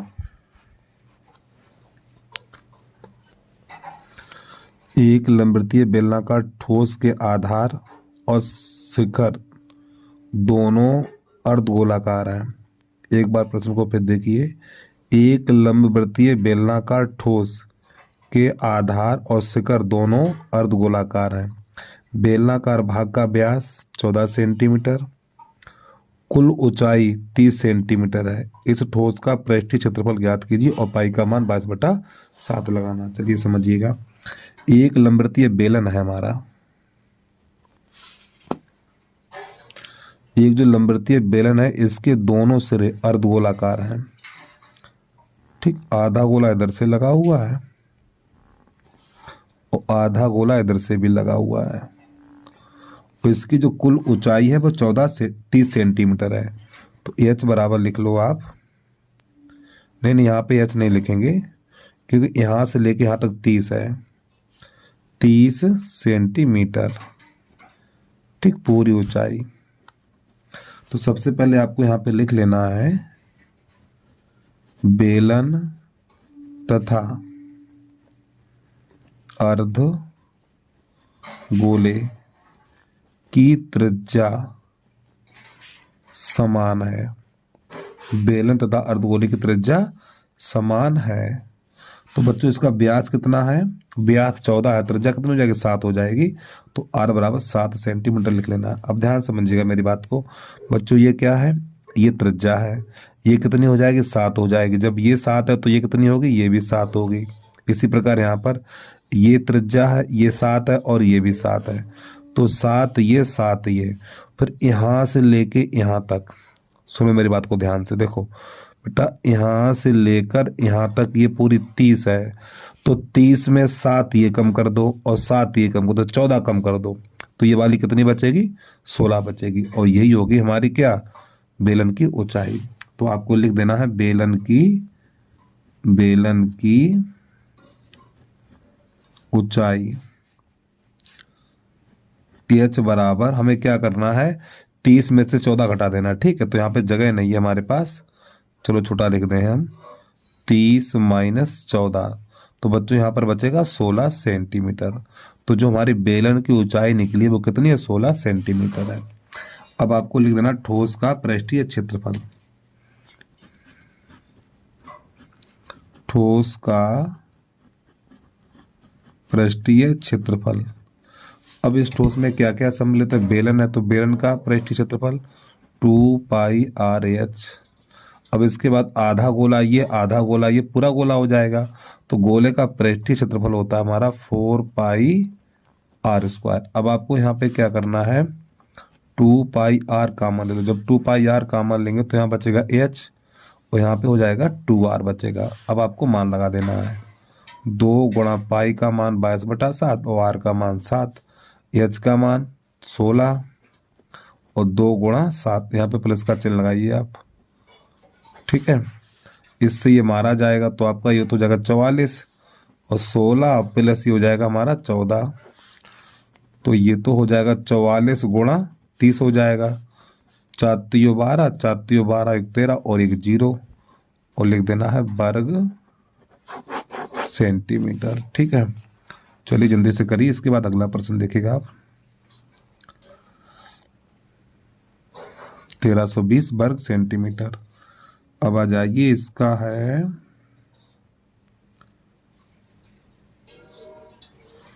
इसमें नंबर गलत लिखा हुआ है यार। हमारा अगला प्रश्न है चित्र में, यानी यहाँ पे 2 त्रिभुज दिए हुए हैं। ठीक, एक त्रिभुज ये है और एक त्रिभुज ये दोनों त्रिभुज समरूप हैं। तो इनमें भुजाओं की माप भी दे रखी है। BC बराबर 8 है, PQ बराबर 4 है, BA बराबर 6.5 है, AP बराबर 2.8 है। तो इनकी माप ज्ञात करनी है। चलिए समझिएगा। तो सबसे पहले हम बना लें, ये जो आकृति दी हुई वो बना लें हम।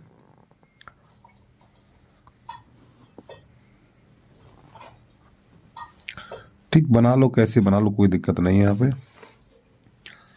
तो यहाँ पे लिख लो B, यहाँ लिख लो C, ये है हमारा A और यहाँ पर है P और ये है Q। तो यहाँ पे जो इनकी माप दे रखी है, तो सबसे पहले लिखना चाहो तो लिख लो, दिया है त्रिभुज ए बी सी और समरूप त्रिभुज ए पी क्यू। ये बेटा दोनों त्रिभुज समरूप हैं और उनकी जो माप दे रखी है, बी सी बराबर 8 सेंटीमीटर, पी क्यू बराबर 4 सेंटीमीटर, बी ए बराबर है 6.5 सेंटीमीटर और ए पी बराबर है 2.8 सेंटीमीटर। अब आपको लिखना ज्ञात करना है, ज्ञात करना है। तो यहाँ पे लिख लेना जो ज्ञात करना है, सी ए कामा ए क्यू। ठीक है, अब आपको यहाँ लिख लेना हल। पहले ये लिख लो, त्रिभुज ए बी सी समरूप त्रिभुज ए पी क्यू। ठीक, ये दिया हुआ जब कोई दो त्रिभुज समरूप होते हैं तो संगत भुजाएं समानुपात में होती हैं। तो आपको क्या करना है, यहाँ पर बी ए बटा ए क्यू, बी ए बटा ए क्यू। ठीक है, संगत भुजाएं समानुपात में आपको लगानी है। फिर आपको लिखना है यहाँ पर, ये वाली भुजा इसके बटे आएगी, फिर ये वाली भुजा इसके नीचे आएगी। ठीक, पहले ये लिखना है आपको ए सी बटा ए पी, फिर ये वाली भुजा इसके समानुपात में है बी सी बटा पी क्यू। अब इनके मान लगा दीजिए आप। बी ए का मान कितना है, बी ए का मान है 6.5 और ए क्यू का मान हमें ज्ञात नहीं है। ठीक है, तो उसको ऐसे ही लिख लो।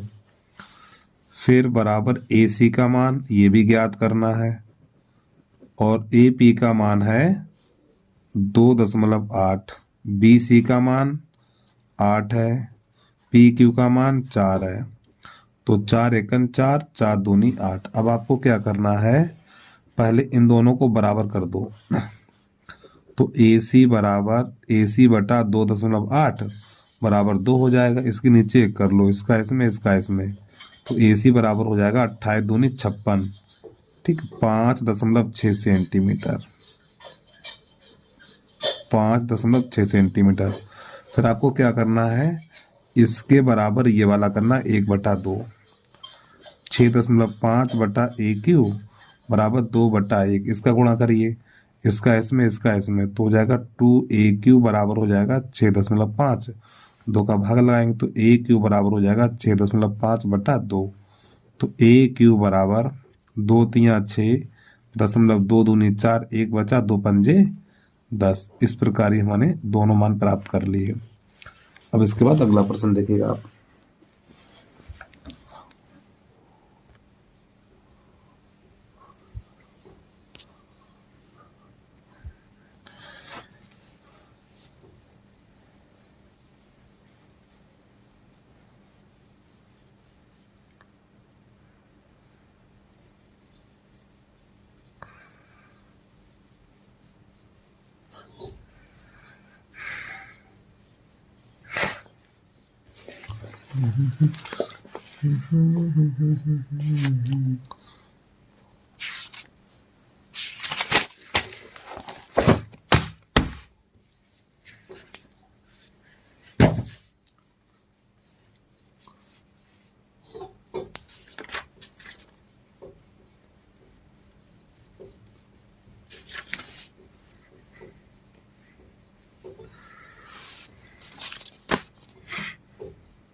अगला प्रश्न है हमारा, 2 अंकों की एक संख्या के अंकों का योग 9 है। संख्या के अंकों को परस्पर बदलने से प्राप्त दी गई संख्या से 27 अधिक हो तो संख्या ज्ञात कीजिए। चलिए समझिएगा। तो जब भी संख्या पे आधारित प्रश्न आ जाए, ठीक है, तो सबसे पहले आपको लिखना है यहाँ पर, माना इकाई का अंक बराबर 22, दहाई का अंक बराबर x। फिर आपको लिखना अभीष्ट संख्या अभीष्ट संख्या 10x प्लस y। अब प्रश्न कह रहा है दो अंकों की एक संख्या के अंकों का योग 9 है, तो इनको जोड़ देना है। x प्लस वाई बराबर 9, ये बन जाएगी समीकरण नंबर 1 बन जाएगा हमारा। फिर आगे प्रश्न कह रहा है संख्या के अंकों को परस्पर बदल दें, तो इस संख्या के अंकों को बदल दो, x और y के स्थान बदल दो, तो 10y प्लस x। ठीक है, संख्या के अंकों को परस्पर बदलने से प्राप्त संख्या दी गई संख्या से 27 अधिक हो जाती है। देखो ये संख्या अंकों को पलटने पर बनी संख्या, और ये संख्या हमारी ये है 10x प्लस वाई। जब बच्चों इसके अंक पलटे गए तो ये वाली संख्या ना इससे 27 जाना हो गई है, ये वाली संख्या 27 जाना हो गई, तो इन दोनों को बराबर करने के लिए इसमें 27 जोड़ दो। एक बार फिर समझो, जब इस संख्या के अंक बदले गए तो ये संख्या इस संख्या से 27 जाना हो गई है, ये वाली 27 जाना होगा, या तो इसमें 27 घटाओ या फिर इसमें 27 जोड़ो, तो इसमें हमने 27 जोड़ दिए हैं। अब इन दोनों को दिलाओ, 10y माइनस वाई हो जाएगा प्लस x माइनस का 10x हो जाएगा और बराबर 27। अरे भैया इन दोनों को दिलाए चिन्ह बदल जाएंगे, तो हो जाएगा 9y और माइनस का 9x बराबर 27। अब आपको यहाँ पे क्या करना, 9 कॉमन ले लेना है, तो y माइनस एक्स और बराबर 27। 9 1 9, 9 3 27, y माइनस एक्स बराबर 3। तो बच्चों ये समीकरण नंबर बन गया दूसरा। अब पहला दूसरा आपको हल कर देना, ठीक है। ये वाला उठा के इसके नीचे लिख दो पहले, x प्लस वाई बराबर 9। अब यहाँ पे x x कट जाएगा, ये y और y 2y और ये हो जाएगा हमारा 12। 2 1 2, 2 छंग 12, तो y बराबर निकलेगा 6। ये वाला मान समीकरण नंबर 1 में लगाओ चाहे 2 में लगा दो आप। 1 में रखने पर y बराबर कितना 6 है, तो y बराबर 6 आपको यहाँ पे लगा देना है, तो ये हो जाएगा x प्लस 6 बराबर 9, और इस 6 को ले जाओ इधर, तो x बराबर 9 माइनस 6, तो x बराबर 3। अब आपको नई लाइन से लिख देना अभीष्ट संख्या बराबर, अभीष्ट संख्या 10x प्लस वाई, तो 10 और x का मान 3 और y का मान 6, तो 30 और 6 36 हो जाएगा ये, और ये हमारे प्रश्न का आंसर हो जाएगा। चलिए अगला प्रश्न देखिएगा भाई आप। हमारा अगला प्रश्न है, एक चिड़िया 80 मीटर ऊंचे पेड़ पर बैठी है, पृथ्वी के तल से किसी बिंदु से चिड़िया का उन्नयन कोण 45 अंश है। यदि चिड़िया क्षैतिज दिशा में इस प्रकार उड़ती है कि उसका पृथ्वी तल से ऊंचाई समान रहती है, 2 सेकंड बाद उसी बिंदु से चिड़िया का उन्नयन कोण 30 अंश हो जाता है, चिड़िया के उड़ने की चाल ज्ञात कीजिए। चलिए समझिएगा, तो सबसे पहले प्यारे बच्चों बनाना आपको क्षैतिज तल बनाना है। ये तो हमारा ये है क्षैतिज तल, ठीक है। मान लो ये हमारा पेड़ है जिसकी ऊंचाई है 80 मीटर, 80 मीटर, और चिड़िया यहाँ पर बैठी है, तो जिसका उन्नयन कोण है वो है 45 अंश, तो आपको यहाँ पे लिख लेना 45 अंश, ठीक है। तो चिड़िया यहाँ से उड़कर यहाँ पहुँच गई, तो यहाँ से यहाँ तक पहुँचने में जो समय लगा है वो 2 सेकंड का समय लगा, ठीक। यहाँ से यहाँ तक पहुँचने में 2 सेकंड का समय लगा, तो इसी बिंदु से चिड़िया का जो उन्नयन कोण हो गया वो हो गया हमारा 30 अंश, तो आपको यहाँ पे लिख देना है 30 अंश। तो यहाँ से यहाँ तक पहुँचने में कितना समय लगा, 2 सेकंड का, तो इस 2 सेकंड में उसने कितनी दूरी तय की गई, यानी यहाँ से लेके यहाँ तक कितनी दूरी तय की है, मान लिया x की है, और ये वाली दूरी कितनी है, y है। तो सबसे पहले हमें इस x का मान निकालना है, तो यहाँ पे लिख लो a, यहाँ लिख लो b, यहाँ c, यहाँ d और यहाँ पर e। प्यारे बच्चों जब ये हमारा 80 मीटर है तो ये भी 80 मीटर ही होगा, क्योंकि वो चिड़िया 36 तल के समांतर ही उड़ रही है वो। तो सबसे पहले आपको यहाँ पे लिख लेना है, माना BE एक पेड़ है, तो हमें इस x का मान ज्ञात करना है पहले, ठीक है। तो पहले त्रिभुज ए लेंगे हम, तो आपको लिखना है त्रिभुज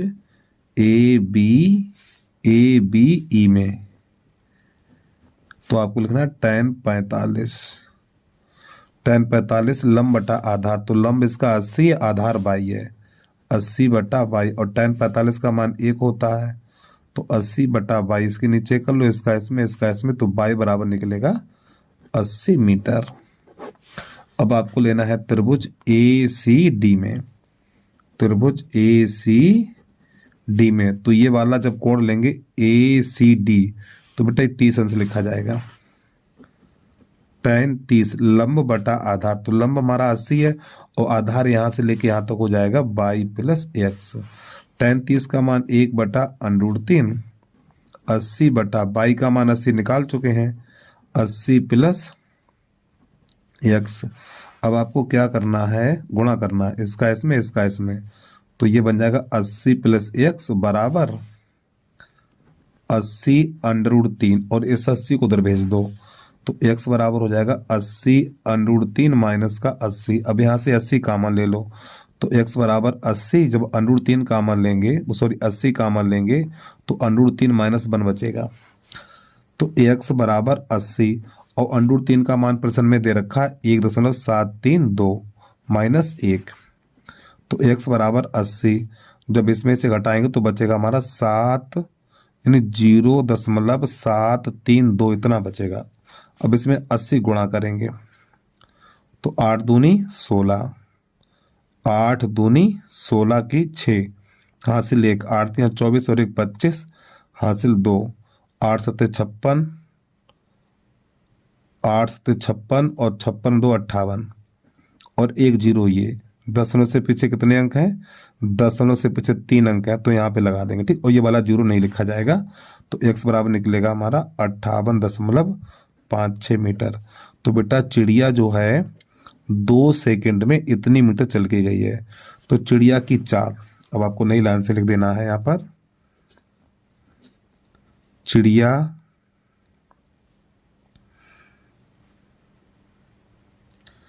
ठीक, चिड़िया की चाल, तो बच्चों चाल बराबर दूरी बटा समय होता, तो दूरी हमारी कितनी है 58.56, और जब चिड़िया देखो यहाँ से यहाँ तक उड़ के गई थी, तो यहाँ से यहाँ तक 2 सेकंड का समय लगा, तो 2 सेकंड में उसने ये वाली दूरी तय कर ली, तो ये वाली दूरी हमारी x है, तो x का मान निकला है हमारा 58.56, यानी कि चिड़िया की चाल बराबर दूरी बटा समय, समय कितना 2 है, तो 2 का भाग लगाइए इसमें, 2 दूनी 4 और 2 नियम 18, और 2 दूनी 4, 2 अट्ठे 16 मीटर प्रति सेकंड। यही हमारा हल हो गया। तो उम्मीद है आपको समझ में आ गया होगा। अब इसके बाद अगला प्रश्न देखिएगा आप। प्रश्न नंबर 3 है, एक रेलगाड़ी 63 किलोमीटर की दूरी किसी निश्चित औसत चाल से तय करती है और फिर 72 किलोमीटर की दूरी प्रारंभिक चाल से 6 किलोमीटर प्रति घंटा अधिक औसत चाल से तय करती है। यदि यह पूरी यात्रा 3 घंटे में तय करती है तो प्रारंभिक औसत चाल क्या थी, ये ज्ञात करना। चलिए समझिएगा। तो सबसे पहले उसने जो, पहले लिख लो आप यहाँ पे, माना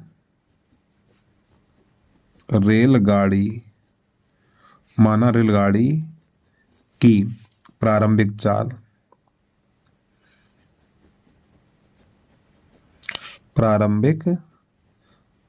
x किलोमीटर प्रति घंटा, ठीक है। तो माना रेलगाड़ी की प्रारंभिक चाल बराबर x किलोमीटर प्रति घंटा। तो सबसे पहले ये दूरी चलती है 63 किलोमीटर, ठीक है। तो ये वाली दूरी 63 किलोमीटर है, x किलोमीटर प्रति घंटा के हिसाब से चलती है। फिर यहाँ से लेके यहाँ तक की दूरी 72 किलोमीटर है, और ये वाली दूरी x प्लस 6 किलोमीटर के हिसाब से चलती है, ठीक, यानी x प्लस 6 किलोमीटर प्रति घंटा के हिसाब से चलती है। तो यहाँ से यहाँ तक जो समय लगा है वो 3 घंटे का समय लगा है। तो यहाँ पे सूत्र होता है समय बराबर दूरी बटा चाल, समय बराबर दूरी बटा चाल, ये सूत्र काम करेगा हमारा। तो दूरी कितनी है 63, चाल कितनी x है 63 बटा x, दूरी बटा चाल। फिर यहाँ से लेके यहाँ तक दूरी कितनी है 72, और चाल कितनी x प्लस 6। तो यहाँ से यहाँ तक पहुँचने में कितना समय लगा, 3 घंटे का समय लगा। करिए काम, पहले ऊपर से 3 कॉमन ले लो। जब ऊपर से हम 3 कॉमन लेंगे तो यहाँ पर बचेगा 21/x और प्लस ये हो जाएगा 24/x प्लस 6 और बराबर 3, और ये 3 से 3 कट जाएगा तो यहाँ पर 1 बचेगा हमारा। इसका गुणा इसमें, इसका इसमें, तो x का इसमें करेंगे 21x और प्लस 6 6 6 दूनी 12, इसका इसमें करेंगे 24x हो जाएगा हमारा, और बराबर, अभी नहीं रुक जाइए, इसका इसमें, इसका इसमें और इसका इसमें, तो x² प्लस का 6x बराबर 1। इन दोनों को जोड़ेंगे तो 45 हो जाएगा, जोड़ हमारा 45x और प्लस का 126 बट्टा x² प्लस का 6x बराबर 1। इसके नीचे 1 कर लो। अब इसका इसमें और इसका इसमें, x² प्लस का 6x बराबर हो जाएगा 45x और प्लस का 126 बराबर कुछ नहीं।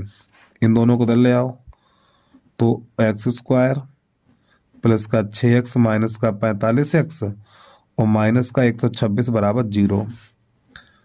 x² यहाँ पर माइनस का बचेगा 39, ठीक है, 15 में तो 6 जाएगा 9, 39x और माइनस 126 बराबर 0।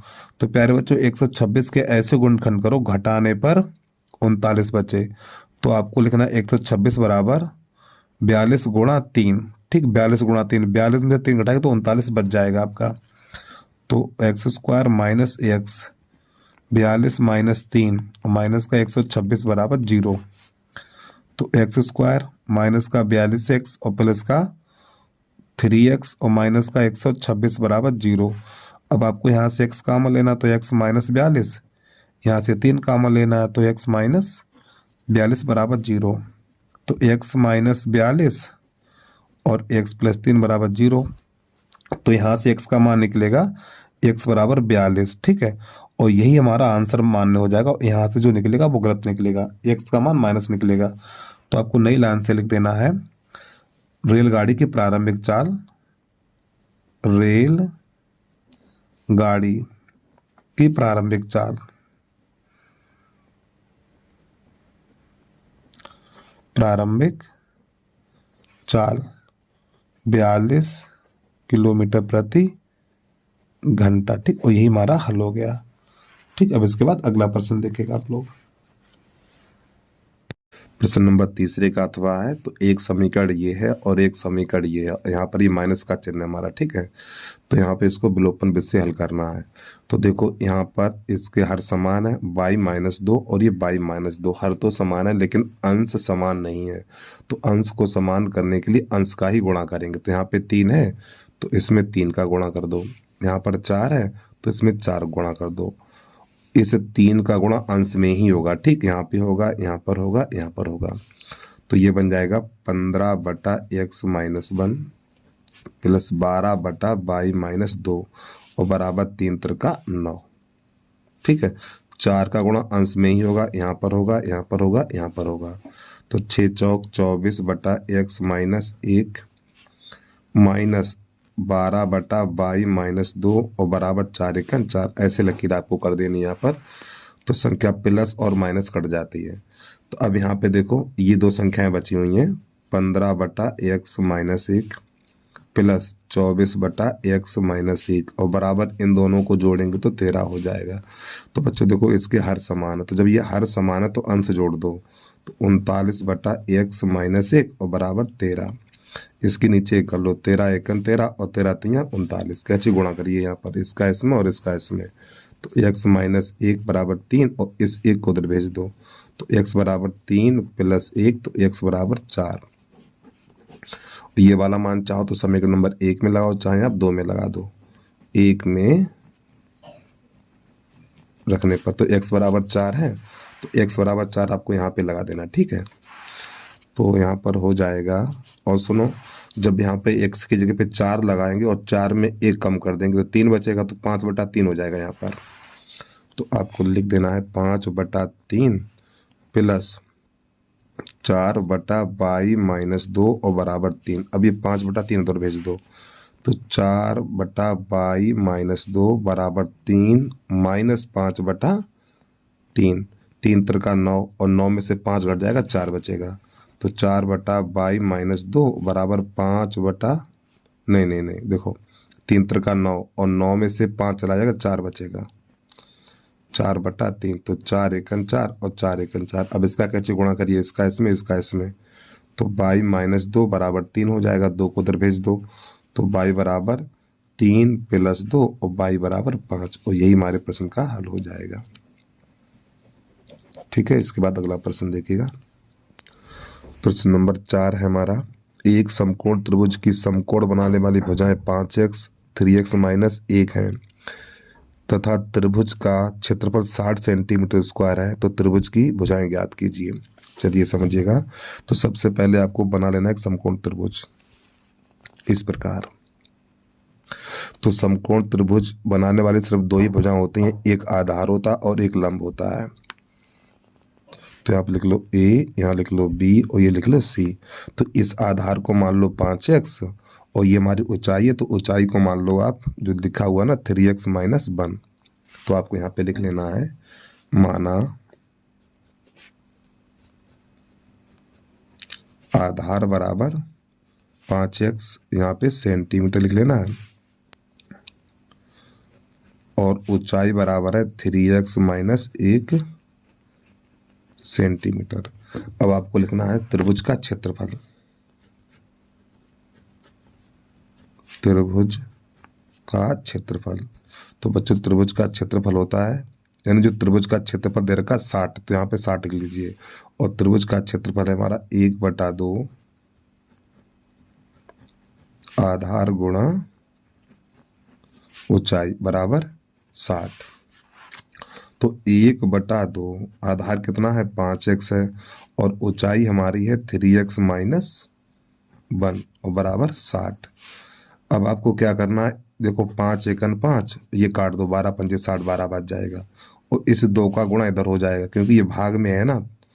पहले लिख लो बचा हुआ, यहाँ पे बचा हुआ है x 3x - 1 और बटा 2, ये 2 नीचे जाएगा, इसके बराबर 12, इसके नीचे 1 कर लो। अब यहाँ पे 2 काम करने हैं, इसमें x का गुणा करो पहले, 3x² माइनस का x, ठीक, इसका इसमें और इसका इसमें, 12 दूनी 24। अब इस 24 को ले आओ इधर, तो 3x² माइनस का x और माइनस का 24 बराबर 0, और 24 तियाँ 72, 72 के ऐसे गुणनखंड करो घटाने पर 1 मिले, तो 9 अट्ठे 72 हो जाएगा हमारा। 3x² माइनस x, तो 9 में से 8 घटा देंगे तो 1 बच जाएगा, माइनस का 24 बराबर 0। 3x² इसका अंदर गुणा करेंगे तो 9x और प्लस का 8x माइनस का 24 बराबर 0। अब आपको यहाँ पे 3x कामा ले लेना है, तो x - 3, यहाँ से 8 कामा ले लेना है, तो x - 3 बराबर 0। तो x - 3 और 3x + 8 बराबर 0। तो बच्चों यहाँ से x का मान निकालेंगे, तो x - 3 बराबर 0, तो x बराबर 3 सेंटीमीटर। और यहाँ से x का मान निकालेंगे हम,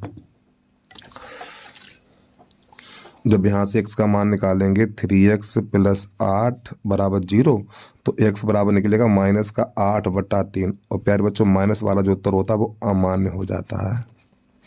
ठीक है, तो नई लाइन से लिखना आधार बराबर, आधार हमारा 5x है, तो 5 × 3, तो ये हो जाएगा 15 सेंटीमीटर। और इसकी जो ऊंचाई है, ऊंचाई 3x - 1 है, तो आपको लिखना है 3 × 3 और -1, 3 त्रिका 9 और 9 में से 1 कम कर देंगे, तो 8 सेंटीमीटर निकल के आ जाएगा हमारा। ठीक, तो इस प्रकार ये प्रश्न हल हो जाता है।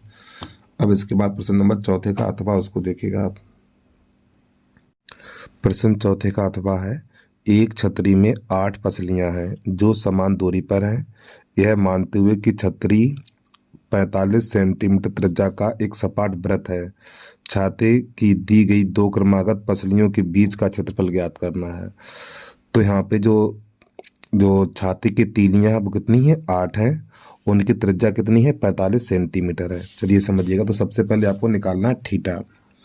थीटा बराबर 360 बटा, जो तीनों की संख्या कितनी है 8 है, तो 8 का भाग लगाएंगे, ये इससे काटेंगे तो 45 बार जाएगा। तो थीटा बराबर निकलेगा 45 अंश। और इसके बाद जो तीली की लंबाई है ये त्रिज्या बन जाएगी, तो आर बराबर हो जाएगा 45 सेंटीमीटर। अब आपको लिख लेना त्रिज्यखंड का क्षेत्रफल।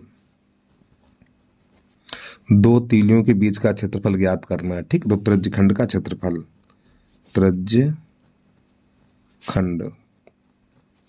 का क्षेत्रफल, तो त्रिज्यखंड का क्षेत्रफल है हमारा पाई आर स्क्वायर थीटा और बटा 360।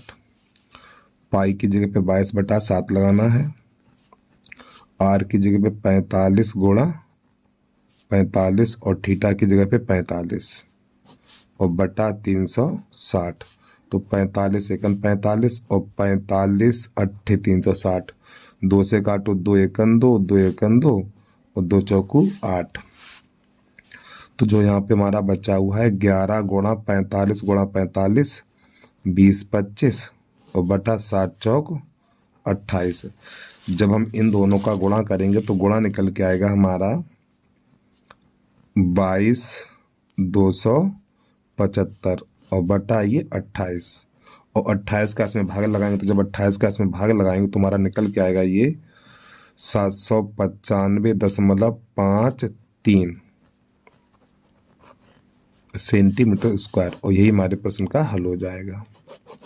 ठीक है, चलिए जल्दी से नोट कर लीजिए, अगला प्रश्न देखिएगा आप लोग। प्रश्न नंबर 5 है, 3 सेंटीमीटर त्रिज्या वाले एक लंबवृत्तीय शंकु का वक्र पृष्ठीय क्षेत्रफल 47.1 सेंटीमीटर वर्ग है। शंकु का आयतन ज्ञात कीजिए।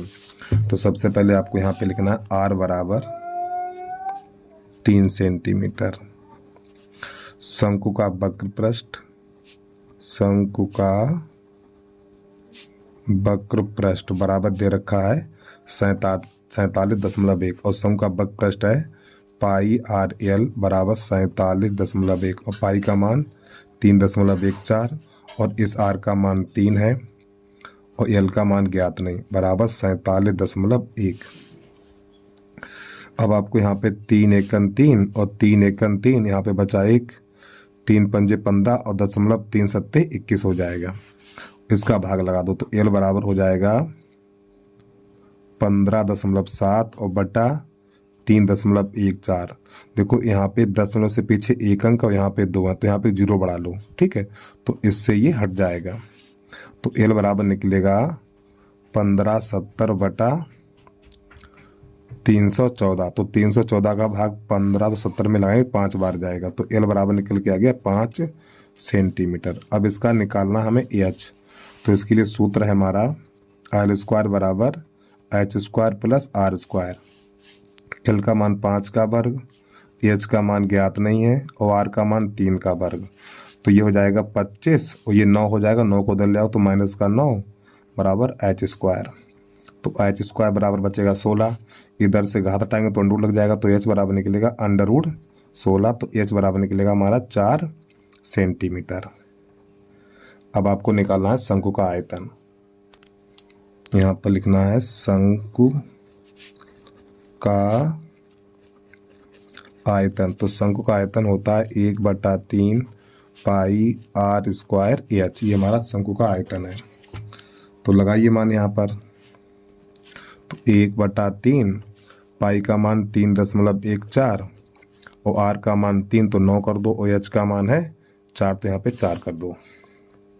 3 एकन 3 और 3 त्रिका 9, ये हो जाएगा 14 3 42 और 3 त्रिका 9 और गुणा 4, ये 4 दूनी 8, 4 चौक 16, हासिल 1, 4 नेम 36 और 1 37, दशमलव से पीछे 2 अंक तो यहाँ पे लगा दो। अब आपको लिख देना है घन सेंटीमीटर। ठीक, तो ये इसका आंसर आ गया। अब इसके बाद 5वें का अथवा देख लीजिए आप लोग। अब यहाँ पे लिख लेना है 5वें का अथवा। ठीक, त्रिकोणमितीय प्रश्न है ये हमारा। अंडर सेक थीटा -1 बटा sec theta +1 plus under sec theta -1, यहाँ पर ये प्लस है, ठीक है, सेक थीटा माइनस 1 बराबर लाना है हमें 2 कोसिक थीटा। तो सबसे पहले इसका लिखना LHS बराबर sec theta minus 1 sec theta plus 1 under root sec theta plus 1 sec theta minus 1। अब आपको क्या करना है, अंडर रूट अलग अलग कर देना है। Sec theta minus 1 sec theta plus 1 plus sec theta plus 1 और सेक थीटा माइनस 1। अब आपको क्या करना है, इसका गुणा इसमें, इसका इसमें और इसका इसमें। तो जब इसका इसमें गुणा करेंगे तो अंडर रूट हट जाएगा, सेक थीटा माइनस 1, इसका इसमें करें तो ये हट जाएगा सेक थीटा प्लस 1 और बटा, यहाँ पे एक बार प्लस एक बार माइनस है तो पहले लगाओ under root sec theta plus 1 और सेक थीटा माइनस 1। तो बच्चों इससे ये तो कट जाएगा, तो यहाँ पर हो जाएगा 2 सेक थीटा और बटा, तो एक बार प्लस एक बार माइनस है तो आपका ये बन जाएगा सेक स्क्वायर थीटा माइनस 1 बन जाएगा। तो प्यारे बच्चों इसका एक सूत्र होता है, देखो सेक स्क्वायर थीटा बराबर होता है 1 प्लस टेन स्क्वायर थीटा। इस एक को इधर लाएंगे तो सेक स्क्वायर थीटा माइनस 1 बराबर हो जाएगा टेन स्क्वायर, तो इसकी जगह पे टेन स्क्वायर लिख दिया जाएगा। तो 2 sec theta under root ten square theta. अब इस 2 से अंडर रूट चला जाएगा और इस सेक को लिखेंगे हम, सेक को लिखेंगे 1 बटा कॉस थीटा, और ये टेन है ना, टेन को लिखेंगे हम साइन थीटा बटा कॉस थीटा। तो प्यारे बच्चों ये कॉस से कॉस चला जाएगा, तो यहाँ पर जो बचेगा 2 बटा साइन थीटा। तो नई लाइन से आपको लिख देना है यहाँ पर 2 गुणा 1 बटा साइन थीटा, तो 1 बटा साइन कोसिक होता है, तो 2 कोसिक थीटा। तो इस प्रकार ये प्रश्न हमारा हल हो जाता है। तो LHS बराबर RHS। तो उम्मीद है आपको समझ में आ गया होगा। तो बस प्यारे बच्चों आज के लिए इतना ही। यदि आपको वीडियो पसंद आया तो वीडियो को लाइक करने के साथ साथ यूट्यूब चैनल को सब्सक्राइब अवश्य कर लीजिए आप लोग।